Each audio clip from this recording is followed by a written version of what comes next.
దేవుని పరిశుద్ధ నామమునికి మహిమ చెల్లునుగాక. ఈ దినమందు ప్రభు మరొక వాగ్దానాన్ని మనకి ఇస్తున్నారు. ఈ దినమందు దేవుడు మనకి ఇస్తున్న వాగ్దానం 119వ కీర్తన 173వ వాక్యాన్ని ప్రభు మనకు వాగ్దానం ఇస్తున్నారు. నేను నీ ఉపదేశములను కోరుకొని ఉన్నాను, నీ చెయ్యి నాకు సహాయమగునుగాక. హల్లెలూయా. భక్తుడు ఎంత మంచిగా చెప్తున్నాడో చూడండి. నేను నీ ఉపదేశములను కోరుకున్నాను, నీ చెయ్యి నాకు సహాయమగునుగాక. చాలా విషయాలలో మనం ఇతరుల యొక్క సహాయం కొరకు చాలా ఎదురు చూస్తూ ఉంటాం. నువ్వే ఫీల్డ్లో ఉన్నా, నువ్వు ఏ వృత్తిలో ఉన్నా, నువ్వు ఏ వ్యాపారంలో ఉన్నా, లేదా నువ్వు ఏ ఊర్లో బ్రతుకుతున్నా, నువ్వు ఏ కాలనీలో బ్రతుకుతున్నా, ఇతరుల సహాయం లేనిదే మనం ఇది అవ్వలేము. ఏదో ఒక టైంలో, ఏదో ఒక సమయంలో మనకి ఇతరుల సహాయం కంపల్సరీగా కావాలి. అడుగుతాం, కోరుకుంటాం. ఏ చిన్న విషయానికన్నా మనం ఇతరుల సహాయం కోరుకుంటున్నాం. కానీ భూమి మీద ఉన్న అన్ని సహాయముల కంటే గొప్ప సహాయము, గొప్ప చెయ్యి సహాయం ఏదైనా ఉన్నదంటే అది దేవుని సహాయం మాత్రమే. హల్లెలూయా. ఈ దినం దేవుడు ఏమని మాట్లాడుతున్నాడంటే, యెహోషువ యుద్ధం చేస్తున్నప్పుడు ఆ యుద్ధ సమయంలో యెహోషువకి సూర్యుడిని ఆపాలి, చంద్రుడిని ఆపాలి అనేటటువంటి గొప్ప తలంపు పుట్టింది. ఎందుకంటే ఆ యుద్ధములో సూర్యుడిని ఆపగలిగితే, చంద్రుడిని ఆపగలిగితే మాత్రం నిజంగా అక్కడ యుద్ధ వాతావరణమే మారిపోతుంది. ఆ శత్రువుల మీద జయం కలుగుతుంది. ఆ సమయంలో యెహోషువ దేవుని సన్నిధిలో ఆ సూర్యుడా ఆగిపో, చంద్రుడా ఆగిపో అన్నప్పుడు ఆ యొక్క లోయల్లో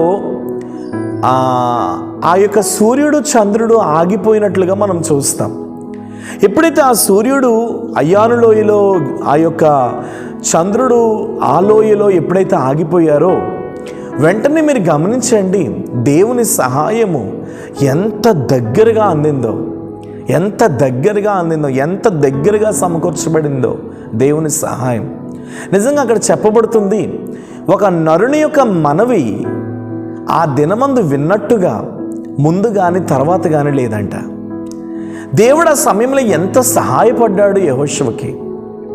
నేనున్నాను యెహోషువ, నేను నీ పక్షంగా ఉన్నాను యెహోషువ, నువ్వు దిగులు పడకు యెహోషువ, నువ్వు భయపడకు యెహోషువ అని యెహోషువను దేవుడు ఎంత ధైర్యపరిచి, ఒక నరుని మాట చొప్పున ఒక సూర్యుడిని, ఒక నరుని మాట చొప్పున ఒక చంద్రుణ్ణి ఆపగలిగాడు అని అంటే ఎంత ఉపదేశమో ఆలకించి ఉంటాడు. ఈరోజు అదే దేవుడు నీతో చెప్తున్నాడు.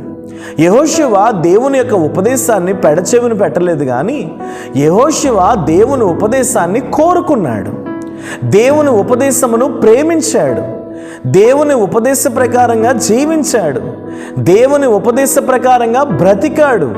ఈరోజు దేవుడు నీకు ఒకే ఒక మాట సెలవిస్తున్నాడు, నీవు దేవుని ఉపదేశ ప్రకారంగా కానీ బ్రతకగలిగితే మాత్రం నిశ్చయముగా దేవుని కృప నిన్ను వెంబడించబోతుంది.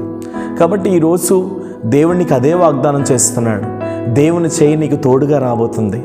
దేవుని చేయి నువ్వు వెనంటే ఉండి నడిపించబోతుంది. దేవుని చేయి నేను తలపైకి ఎత్తబోతుంది. దేవుని చేయి నేను అనేకులకు దీవెనకరంగా మార్చబోతుంది. దేవుని చేయి పడిపోయిన నీ ప్రాకారములను కట్టబోతుంది. దేవుని చేయి ఓడిపోయిన నీ జీవితాన్ని వెలిగించబోతుంది. కాబట్టి దేవుని ఉపదేశాన్ని విను. ప్రార్థనలో నాడు, సేవలో నాడు, వాక్యములో నాడు, దేవుని మందిరంలో నాడు. ఉపదేశాన్ని మాత్రం మేరొద్దు. ప్రభు ఏం చెప్పారో ఆయన ఆజ్ఞల ప్రకారంగా నువ్వు జీవించు. ఖచ్చితంగా ఆయన చేయి నీకు తోడుగా ఉండబోతుంది. ఆగిపోయిన నీ కుటుంబంలో కార్యాలను దేవుడు అతి త్వరలోనే జరిగించబోతున్నాడు. నిశ్చయముగా అలాంటి కృప నీ బ్రతుకులో ఉండునుగాక. ప్రార్థన.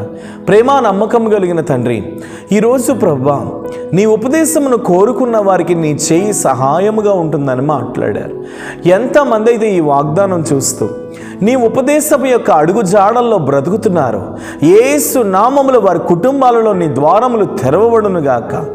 యేసు నామములో వారి కుటుంబాల్లో నీ ఆశీర్వాదం దిగునుగాక. యేసు నామములో వారి కుటుంబాలలో నీ ఫలింపు జరుగునుగాక. ప్రతి విధమైన అపవాది యొక్క శత్రువు యొక్క కోటగోడలని కూలుస్తున్నాను యేసు నామములో.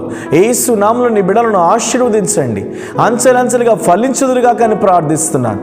మీరు దీవించండి, మీరే ఫలభరితంగా మీరు చేయమని, అనేకులకు దీవెనకరంగా మీరు మార్చమని యేసు నామం నీ ప్రార్థన అడుగుచున్నాను తండ్రి.